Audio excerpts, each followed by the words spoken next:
सुश्री बांसुरी स्वराज। धन्यवाद अध्यक्ष जी। मैं the public unfair means amendment bill 2026 के सपोर्ट में खड़ी हुई हूँ। अध्यक्ष जी, ये एक ट्रांसफॉर्मेटिव अमेंडमेंट है। इसकी न केवल आवश्यकता है बल्कि ये आज के समय की मांग भी है और इस अमेंडमेंट को लाना आदरणीय प्रधानमंत्री श्री नरेंद्र मोदी जी की संवेदनशीलता और उनकी जिम्मेदाराना सरकार का प्रमाण है। अध्यक्ष जी, जब एक कॉम्पिटिटिव एग्जामिनेशन कॉम्प्रोमाइज होता है तो उसका असर केवल उस कैंडिडेट पे नहीं होता जिसका भाग्य दांव पर लग जाता है। इसका असर तो उस उनींदी मां पर भी होता है जो सुबह 4 बजे गर्म दूध और भीगे हुए बादाम अपने बच्चे को खिलाती है। उसका असर उस पिता पर भी होता है जो अपनी इच्छाओं का त्याग कर कर उस बच्चे की फीस भरता है।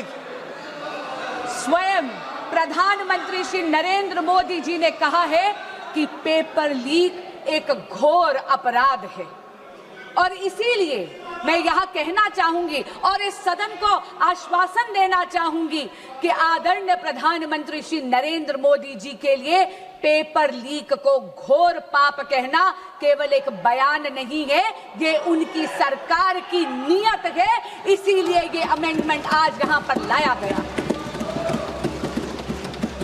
Speaker sir, a law is a living instrument. It needs to evolve with the challenges that it faces. And in a democracy as complex as ours, in a democracy as large as ours, an examination is definitely the truest, most meritocratic ritual.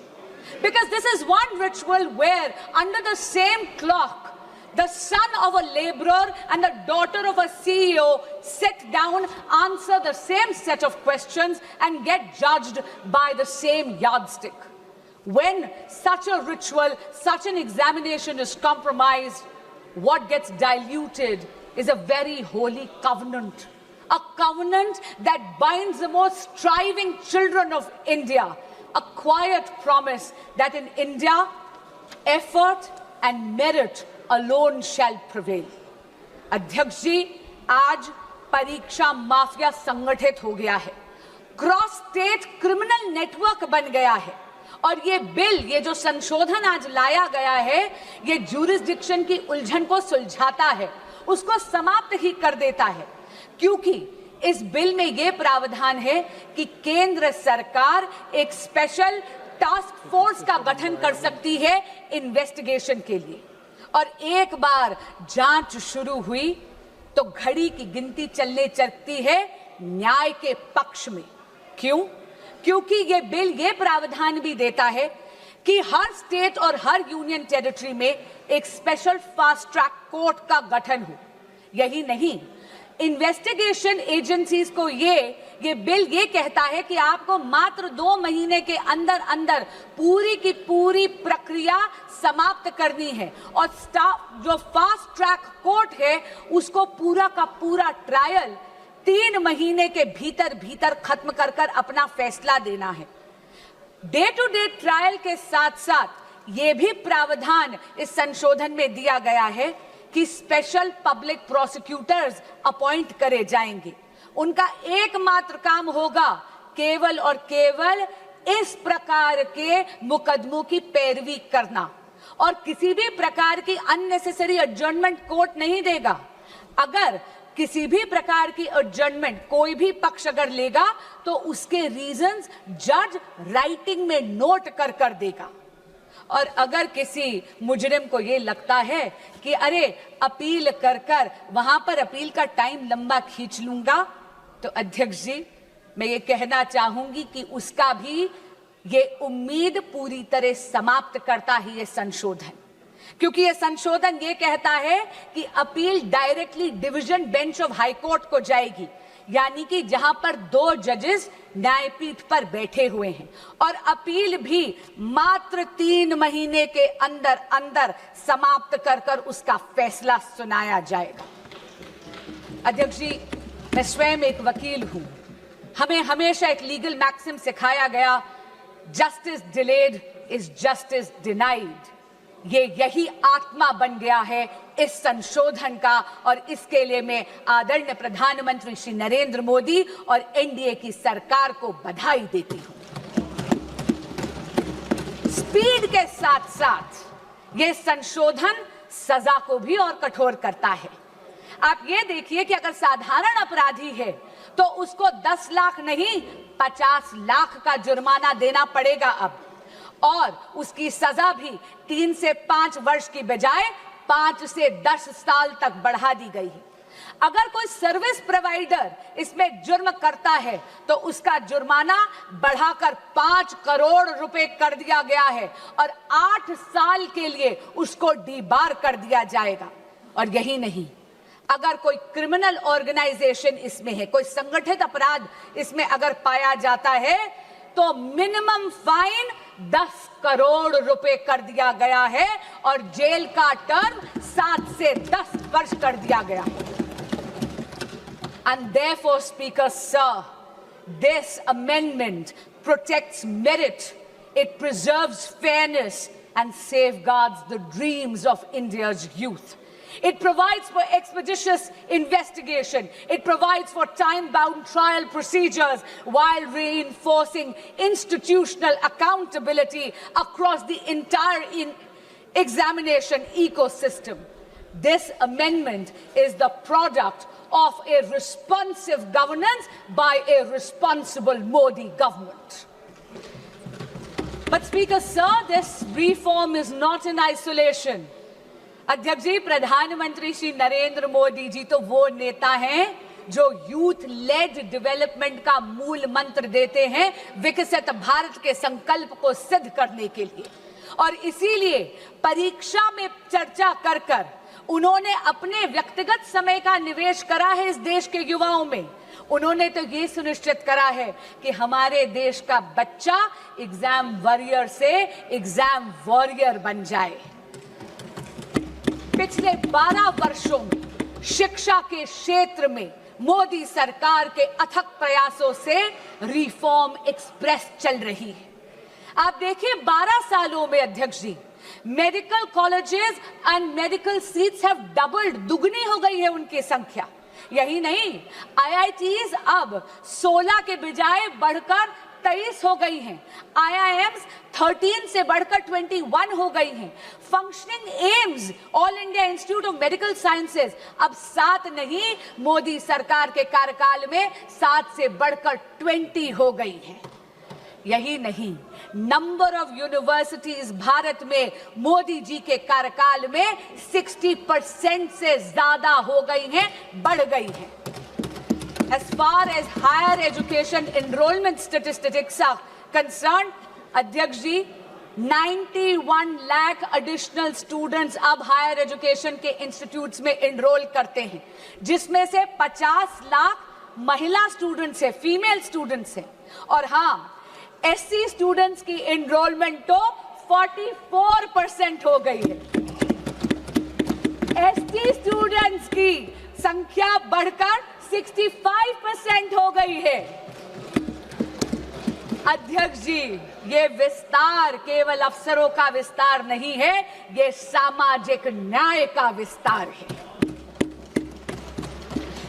लेकिन मोदी सरकार ने reforms को केवल institutions तक सीमित नहीं रखा, digitise कर कर यह सुनिश्चित कर दिया कि दीक्षा के माध्यम से एजुकेशन हर बच्चे के मोबाइल फोन तक पहुंच जाए।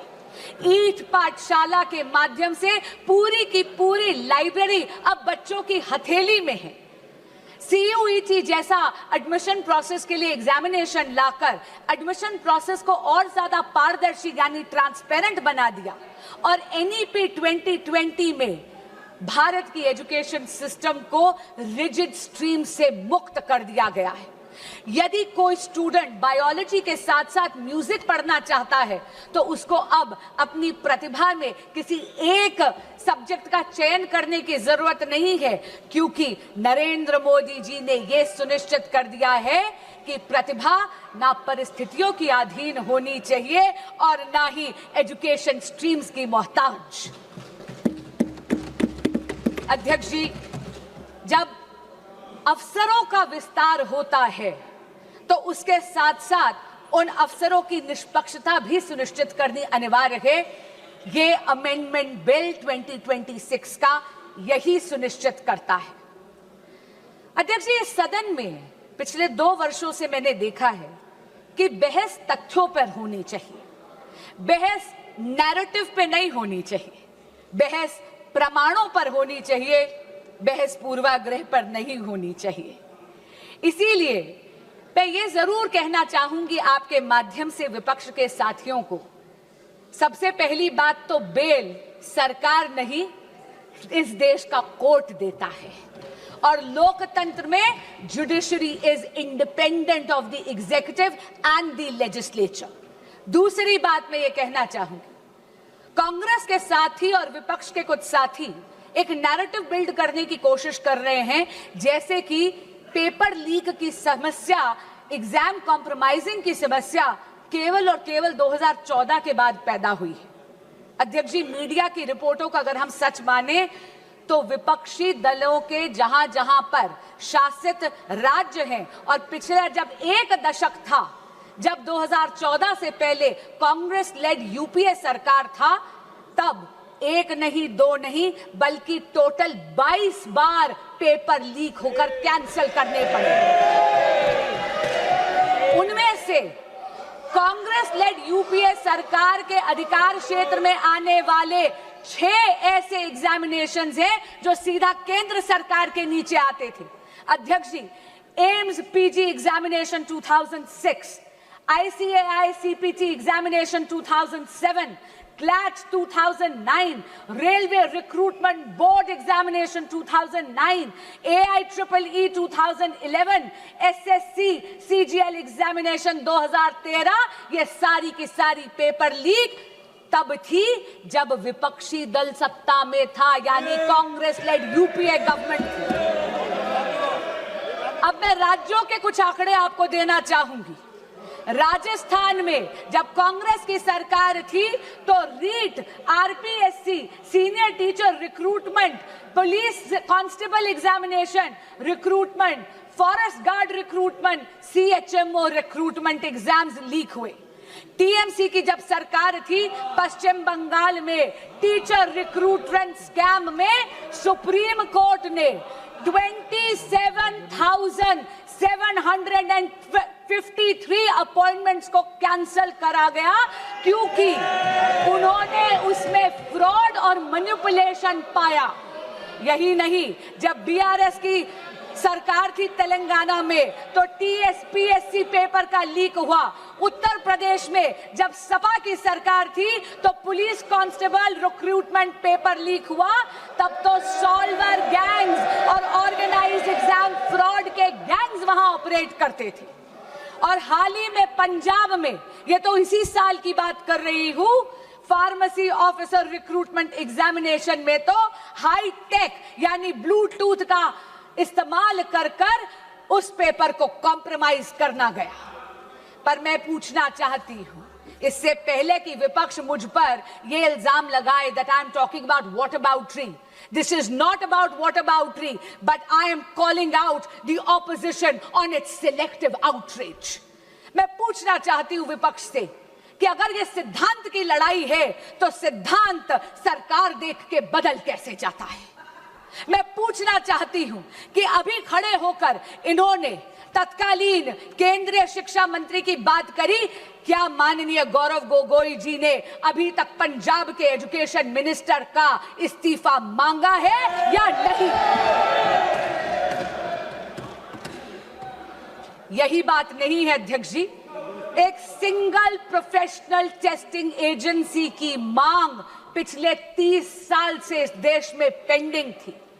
1986 की जो नेशनल पॉलिसी थी एजुकेशन की, उसका जब प्रोग्राम ऑफ एक्शन 1992 में आया तब ये मांग उभर कर आई। इसको आईआईटी डायरेक्टर्स कमेटी ने 2010 में रीइटरेट करा, इसे दोहराया, लेकिन ये मांग इसको अनदेखा कर दिया कांग्रेस पार्टी और यूपीए ने। क्यों? क्योंकि उनको कोई फर्क नहीं पड़ रहा था कि इस देश के युवा का भविष्य कसौटी पर नहीं उखड़ रहा था। उनको कोई फर्क नहीं पड़ रहा था कि इस देश के युवा का भविष्य उसकी बलि दी जा रही थी। ये तो नरेंद्र मोदी की सरकार आई, एनडीए की सरकार आई तो 2017 में एनटीए का गठन हुआ। अध्यक्ष जी, जहां पर कांग्रेस शासित यूपीए ने पॉलिसी वैक्यूम करा, वहीं पर अगर मैं जेनजी की भाषा को बोरो करूं, then I will have to say Modi ji clocked it and provided a legislative solution. But while Narendra Modi provided an anti-paper leak law, a very robust law, which today is being even more formidable, all that the opposition did was chase political opportunism. अध्यक्ष जी, फर्क साफ है। फर्क केवल सरकार का नहीं, फर्क सोच का भी है। यूपीए का मंत्र है delay, deflect and deny. Modi का मंत्र है डिटेक्ट, डिसाइड एंड डिलीवर।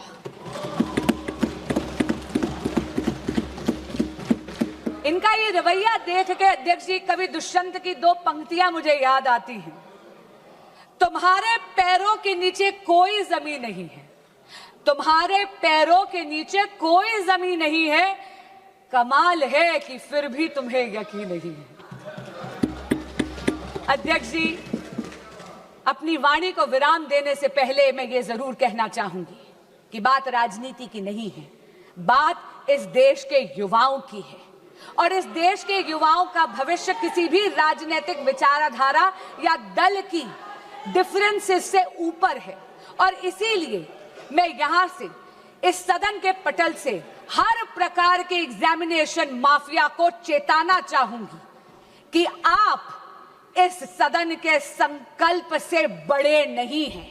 और आज आपके माध्यम से अपील करना चाहूंगी विपक्ष के साथियों से और सदन के एक एक सदस्य से कि सर्वसम्मति से आज इस संशोधन को पारित करिए। अब ना कोई पेपर बिकेगा, ना किसी का सपना झुकेगा। जो युवाओं के भविष्य को लूटेगा वो सलाखों के पीछे रहेगा। जय जगन्नाथ। बहुत बहुत धन्यवाद।